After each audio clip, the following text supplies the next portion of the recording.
Cargamos dentro de sí mismos lo más decente, lo más digno, que es la esencia, eso que se llama alma. Repito, la tenemos enfrascada entre el ego. Esa esencia, esa alma, originalmente viene de la Vía Láctea. Allí resuena espléndidamente la nota La. Pasa después esa alma por la nota Sol, al atravesar el disco solar. Sigue descendiendo y atraviesa la nota Fa, que hace vibrar los planetas alrededor del Sol. Y continuando en su descenso, con la nota Mi, entra en un nuevo cuerpo físico. Al venir la esencia, al regresar a este mundo, se le ha dado la oportunidad para descubrir siquiera el rasgo psicológico principal que le caracteriza. Si siquiera eso lográramos, no fracasaríamos en la vida. Desgraciadamente las gentes ni siquiera conocen el rasgo psicológico principal que les caracteriza, y eso es lamentable. Algunas personas se distinguen por la ira, otras por el odio, otras por la pasión sexual, otras por la envidia, etc. Si siquiera conociéramos el rasgo psicológico principal y desintegráramos el yo que le corresponde, es obvio que nos desencarnaríamos triunfalmente. Habríamos dado un paso en el camino de la emancipación. Desgraciadamente, nosotros no nos preocupamos ni siquiera por conocer cuál es nuestro rasgo psicológico principal. Cuando uno descubre cuál es su defecto más gordo, se hace fácil, en verdad, desintegrar nosotros. No quiero decir que esto sea así como soplar y hacer botellas, pero en verdad es más fácil desintegrar los distintos elementos que constituyen el yo cuando se descubre el rasgo psicológico principal. Desgraciadamente las gentes se van después de haber hecho esfuerzos inútiles. Se van después de haber sufrido mucho en este valle de lágrimas. Se van después de haber perdido el tiempo inútilmente. La eternidad se los devora y luego retornan para repetir la misma historia. La vida es como una película. A la hora de la muerte nos llevamos ese rollo de la vida. Y cuando volvemos lo proyectamos otra vez, tal como es. De manera que cada hombre vive su propia vida. Cada hombre al volver a este mundo repite su misma vida. Y si no trabaja sobre su vida, si no la transforma, si no hace de la misma una obra maestra, está perdiendo el tiempo miserablemente. Lo más importante, repito, nosotros, es nuestra propia vida. Hasta aquí mis palabras. Paz inverenciar.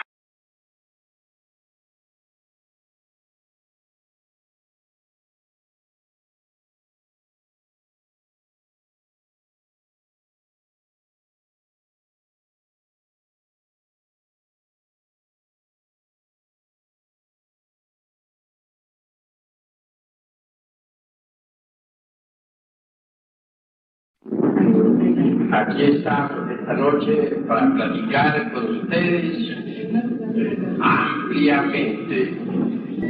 Ustedes han venido aquí para escucharme y yo, francamente, estoy aquí para hablarles.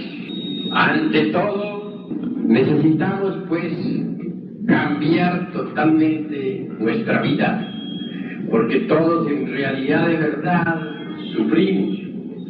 Estamos llenos de indecible amargura. tenemos múltiples anhelos, aspiraciones, etc. Cuando uno ha leído en la vida algo, incuestionablemente reflexiona.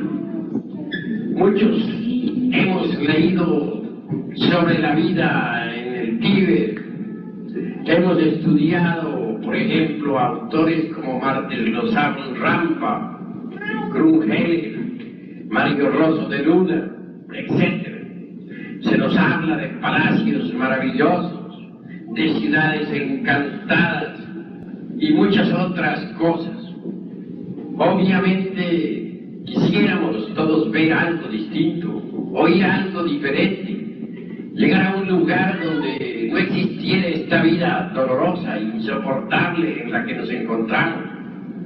El ruido de las ciudades, los automóviles, la gasolina, el humo, las amarguras de cada instante, las penas, los sufrimientos incesantes. Desafortunadamente las gentes no saben cómo cambiar su vida, y eso es precisamente lo que esta noche vamos a estudiar. Ante todo, es bueno entender que nos encontramos en instantes de crisis mundial y de bancarrota de todos los principios. Estamos ante el dilema del ser y del no ser de la filosofía. Son estos momentos de angustia indecible, y se hace urgente, pues, comprender cuál ha de ser el camino que nos ha de llevar a la verdadera felicidad. Amigos, es necesario que nos conozcamos a sí mismos profundamente y en todos los niveles de la mente. En el mundo hay esencialmente dos escuelas que se combaten mutuamente. De un lado tenemos a los materialistas, incrédulos, ateos, enemigos del eterno, etc. Y del otro tenemos nosotros a las gentes de tipo espiritual, a las gentes religiosas. Son dos escuelas que luchan a muerte por la supremacía. ¿Cuál tendrá la razón?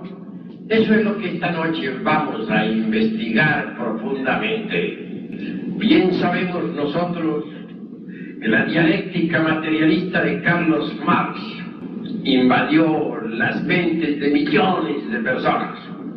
Nadie desconoce, por ejemplo, que en la Rusia soviética existen millones de personas entregadas, pues, al estudio del materialismo dialéctico. Por otra parte, las religiones luchan terriblemente por la supremacía. Las religiones tienen sus dogmas, sus creencias, quieren imponer sus ideas en todas partes y en todos los países de la tierra. Estamos viendo esa lucha cruenta que existe entre la religión y el materialismo. Es necesario que nosotros nos hagamos conscientes de esta cuestión. ¿Quién tendría la razón? ¿Los materialistas o los religiosos? Obviamente se requiere el estudio para comprender. Ante todo, ¿qué cosa es la materia? Realmente es algo que el materialismo no entiende. Porque si decimos que materia es un pedazo de hierro, entonces ¿qué cosa es el algodón? ¿O qué cosa es un pedazo de vidrio o un pedazo de cobre? Afirmar en forma global que todo eso es materia, pues en verdad resulta demasiado empírico. Nadie en química se atrevería, por ejemplo, a darle el nombre de fósforo a cuanta sustancia encuentre en el laboratorio. Y en física así se comete ese error, llamar materia al hierro, o al algodón, o al cobre, o al sulfato de sodio. Absurdo. En realidad, de verdad, los pontífices del materialismo no conocen la materia. Pero ahondando un poco más en esta cuestión, entonces, ¿qué cosa es la materia? Tenemos que entender esto para que podamos orientarnos en la vida. Y quiero que ustedes pongan mucha atención. Esto es algo que no se conoce. La materia es terra incógnita para la ciencia. Nadie sabe qué cosa es materia. Es un concepto de la mente, pero un concepto que puede estar o no equivocado. Normalmente está equivocado, porque llamar materia a cuanta sustancia existe en el mundo es falso. Un modo del movimiento, dicen algunos hombres de ciencia, eso es materia. Pero esa frase resulta muy socorrida entre gente de pensamiento serio. Entonces, ¿qué es? Nadie lo sabe. Pero los gnósticos sí sabemos qué cosa es materia. Realmente eso que vemos nosotros como materia no es más que una cristalización de la sustancia homogénea, original, primitiva, divinal. Obviamente, tal materia o tal sustancia debe tener dos polos, el positivo y el negativo. Originalmente la sustancia esa que llaman materia estuvo en el caos antes de que amaneciera la vida. La tierra como sustancia estuvo depositada entre el caos profundo hace millones de años. Era una sustancia informe, una especie de semilla, un germen cósmico dentro del cual estaba contenido todo lo que actualmente ustedes ven a su alrededor.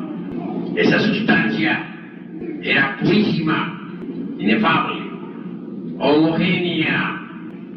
Así como el germen de un árbol contiene en sí a todo el árbol en estado latente, así también ese mundo anímico, esa sustancia, ese gilé de los gnósticos, ese iliáster, era una semilla que contenía en sí todo lo que actualmente existe en el mundo. Un germen cósmico, y eso era todo. Pero ese germen era sustancia, era espíritu, era una sola cosa, era homogéneo.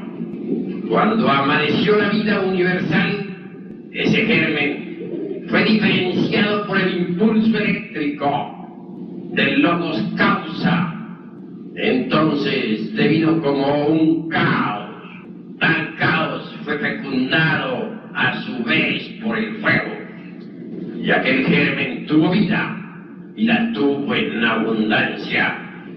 Y empezó a cristalizar bajo el impulso de la palabra creadora del primer instante. Fue el fiel luminoso y espermático de la aurora del Mahamvantara quien originó la cristalización de ese mundo germen. En principio ese mundo germen no fue más que un mundo de la mente. Más tarde cristalizó en la forma astral y mucho más tarde en la forma vital. Y por último, en la forma física que actualmente tiene. Por el impulso eléctrico primitivo original, aquel germen de vida llamado tierra se diferenció en polos positivo y negativo. Pero a través del tiempo y de las edades, los dos polos de la vida universal, llamados espíritu y materia, se fueron diferenciando cada vez más y más, hasta llegar a ser lo que ahora son. Así que en realidad de verdad, espíritu y materia no son sino dos formas de lo mismo. Eso es todo. El espíritu es materia enrarecida. La materia es espíritu cristalizado. Así que las dos escuelas que se combaten mutuamente se fundamentan en la ignorancia. Porque parcializarse únicamente por el aspecto negativo llamado